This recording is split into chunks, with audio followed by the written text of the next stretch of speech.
এটার মধ্যে মরা ছাড়া সমস্ত রোগের ঔষধ আছে। এখন যদি বোঝা গেল মরার কোনো ঔষধ নাই, মরার থেকে বাঁচবার কোনো সুবিধাও নাই, ঠিক কিনা জোরে বলেন? মরার থেকে বাঁচবার কোনো সুবিধাও নাই, মরার কোনো ঔষধ নাই। যদি মৌতের থেকে বাঁচার কোনো ঔষধ থাকতো, মানুষের সমস্ত সহি জামা বিক্রি করে দিয়া মৌতের থেকে বাঁচার ওষুধ কিন্তু জুড়ে বলেন, ঠিক কিনা? আমার ভাইরা, আল্লাহর নবী বলেছেন মৌতের থেকে বাঁচার কোনো ঔষধ নাই। আমরা যত রকমের মৌতের থেকে পালাই, আমরা মরার থেকে যত রকমের বাঁচতে চেষ্টা করি, আল্লাহ পাক রব্বুল আলামিন দেখে দেখে বলে তোমরা যত রকমের বাঁচতে চেষ্টা করো,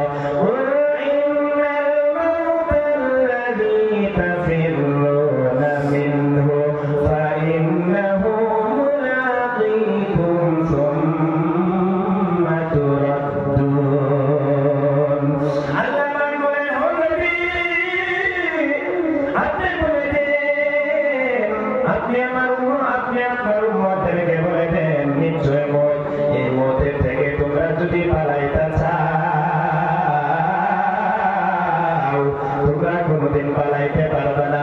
যত রকমের চেষ্টা করে তোমরা পালাইতা, কিন্তু তোমরা পালাইতে পারবে না। এই মতে তোমার সঙ্গে একদিন না একদিন মোলাকাত করবেই করবে। আমার বাবারা, যখন আমরা মরে যাব দুনিয়া থেকে, দুনিয়া ছেড়ে দেওয়া লাগবে। দুনিয়া যখন আপনি আমি ছেড়ে দিব, আল্লাহর নবী আরেকটি হাদিস শুনুন সুন্দরভাবে। আল্লাহর নবী বলেছেন, যে সময় তোমরা মরে যাবা, এই মরে যাওয়ার সময় আল্লাহর নবী বলেছেন, তোমাদের সঙ্গে তোমরা যখন মরে যাবা, তোমরা যখন কবরের দিকে যাবা, মরার পরে আপনার কখন হবে? আপনার গোসল হবে। গোসল কখন হওয়ার পরে আপনি যখন কবরের দিকে যাবেন, আল্লাহর নবী বলেছেন, তুমি যখন কবরের দিকে যাবা, তোমার সঙ্গে তিনটি বন্ধু, তোমার তিনটা বন্ধু তোমার সঙ্গে সঙ্গে কবর পর্যন্ত যাবে। জোরে বলেন সুবহানাল্লাহ, আরো জোরে বলেন সুবহানাল্লাহ। আমার ভাইরা,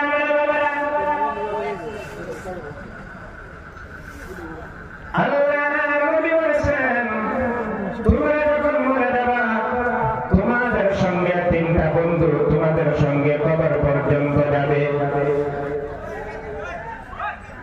কি বিলাল জানুন না নাই? জোরে বলেন। হযরতে বিলাল মুয়াজ্জিন ছিলেন, আযানটাও শুদ্ধ হইত না। কেন শুদ্ধ হইত না?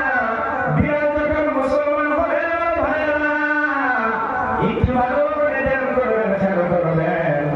বিলাল যখন মুসলমান হয়ে গেল, তার মনিব উমাইয়া তাকে কেমন শাস্তি দিছে সকলে জানেন। হযরতে বিলাল একটু মোটা ছিলেন, মোটা মানুষের শরীরের মধ্যে কিছু চর্বি বেশি থাকে। হযরতে বিলালকে আগুনের কয়লা এমন ভাবে বিছায়া, ইসলাম কেন গ্রহণ করেছে, মুসলমান কেন হয়ে গেছে, আগুনের কয়লা বিছাইয়া বিলালকে ওই আগুনের উপরে কয়লার উপরে শোয়া দিছে। বিলালের শরীর থেকে তেল গলে গলে, মাংস গলে গলে ওই কয়লার আগুনটা নিভে গেছে। হযরত বিলালের সমস্ত পিঠটা আপনার কানা কানা হয়ে গেছে। জিহ্বা দিয়া পেট মারছে, জিহ্বার মধ্যে লোহা কাটছে। যখন আল্লাহর নবীর সামনে হযরত বিলাল আযান দেয়, আযানটা শুদ্ধ হয় না, কারণ জিহ্বার মধ্যে কানা করে থইছে। ইসলামের মধ্যে যখন নতুন নতুন মুয়াজ্জিন আইতেছে, নতুন নতুন ভালো ভালো মানুষ, টাকাওয়ালা মানুষ, সুরলা কণ্ঠওয়ালা মানুষ যখন ইসলামের মধ্যে আইতেছে, হঠাৎ করে একদিন কইতেছে, সমস্ত সাহাবায়ে কেরাম মশওয়ারা করছে, মশওয়ারা যে হুজুর অন্তর ভালো ভালো মানুষ সুর আছে, বলবে আযান সুন্দর করে দিতারে। আল্লাহর নবী বলেছেন, জিবরাইল আযান তো হয়ে গেছে। জিবরাইল বলে, না আযান তো মসজিদে মধ্যে হয় নাই, যদি হইতো তাহলে আল্লাহ আরশের মধ্যে ওই আযানের শব্দটা পৌঁছে যাইত।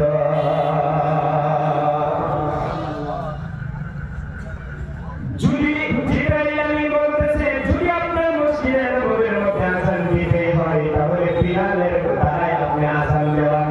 আল্লাহ নবীকে ও বিলাল, ও আমার কালো বিলাল, তুমি কোথায়, তুমি কোথায়? সাহাবায়ে কেরামকে পাঠাইছে বিলালকে নিয়ে আসো। যায় দেখে বিলাল সিজদায় করে মসজিদে নববীর মধ্যে কাঁদে। আল্লাহকে বলে আল্লাহ আমি এত কালো, আমি এটা নিজে তো হই নাই, আমার কথা শুদ্ধ হয় না, এটা তো আমি নিজে আমার জবানটা আমি নিজে বানাই নাই। ও মালিক তুমি তো আমাকে কালো বানাইছো, কথাটা আমার কষ্ট হয় না এমন বানাইছো, কিন্তু আজকে মসজিদে নববী থেকে আমার মুয়াজ্জিনের নামটা কেটে গেল, কিন্তু মসজিদের নববী থেকে মুয়াজ্জিনের নাম কেটে গেছে, তাতে কোনো আপত্তি নাই, কিন্তু আমার আপত্তি হলো আজকে থেকে আর আমার নবীকে আযান আমি আর শোনাইতে পারবো না। এই কথা বলে আল্লাহর কাছে হযরত বিলাল যখন কাঁদে, আর ওই দিক দিয়ে জিবরাইল আমিন আসলো। আল্লাহর নবী বলে বিলাল, বিলাল তুমি কোথায়, তুমি আসো, তুমি আযান দাও। হযরত বিলাল আযান দিল। আযানের কিছুক্ষণ পরে রাত্র বর্ষা হয়ে গেল।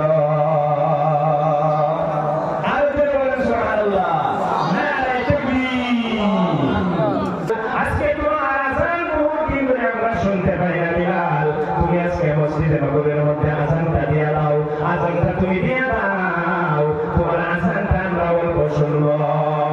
হযরত বিলাল বলে না না না, আমি আযান দিতে পারবো না, আমি কেন আযান দিতে পারবো না, আমার নবী সেই শহরের মধ্যে নাই, ওই শহরের মধ্যে আমি আযান দিব না। এমন সময় হযরত হাসান হুসাইন দুই ভাই এসে গেল, আসিয়া বলে চাচা বিলাল,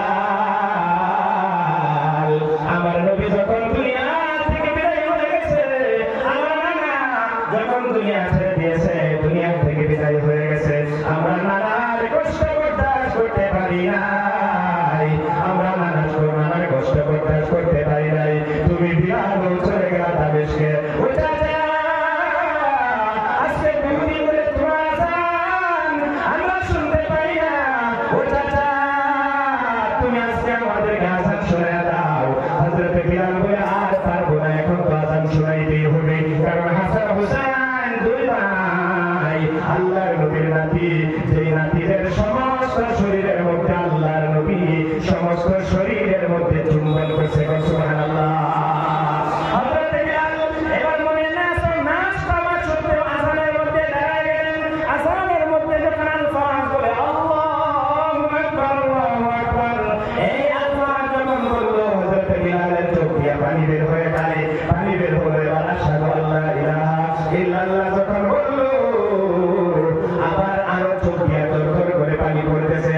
এবার যখন আশহাদু আন্না মুহাম্মাদার রাসূলুল্লাহ এই শব্দটা যখন বলে, হযরত বিলাল বেহুশ হয়ে জমিনের মধ্যে পড়ে যায়।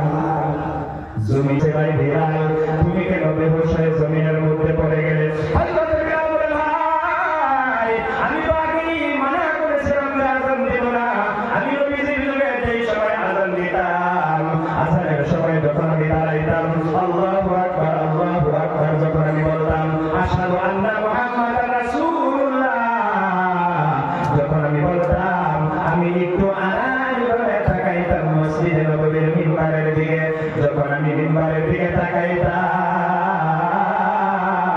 আমি তাকাইয়া দেখতাম আল্লাহর নবী আমি বিলালের দিকে অন্যভাবে তাকায় আছে। ও আমার ভাই আজকে যখন আমি সেই কথা ভুলেই গিয়েছি, আমার নবী দুনিয়ার মধ্যে নাই, আমি যখন তাকাইলাম, আমি তাকাইয়া দেখি আমার নবী নাই, আমি আর কষ্ট বরদাস্ত করতে পারলাম না, আমি আর ওই নবীর কষ্ট বরদাস্ত করতে পারলাম না, এই জন্য আমি এই জমিনের মধ্যে বেহুশ হয়ে পড়ে গেছি। আমার ভাইয়েরা, আমার বন্ধুগণ, এই জন্য সবাইকে বলি তাকওয়া অর্জন করতে হবে, আল্লাহর ভয় অর্জন করতে হবে। যদি আপনি আমি তাকওয়া অর্জন করতে পারি, হযরত বিলালের মতো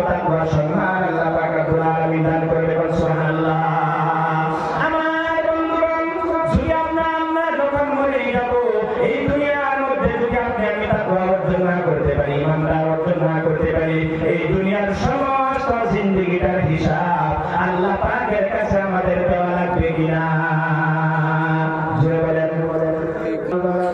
এই জন্য আমরা যখন দুনিয়া ছেড়ে দিব, দুনিয়া ছেড়ে দেওয়ার পরে কবরের মধ্যে যাব, কবরের মধ্যে যাওয়ার পরে তিনটা প্রশ্ন সর্বপ্রথম হবে, আমরা সকলে জানি কমন প্রশ্ন।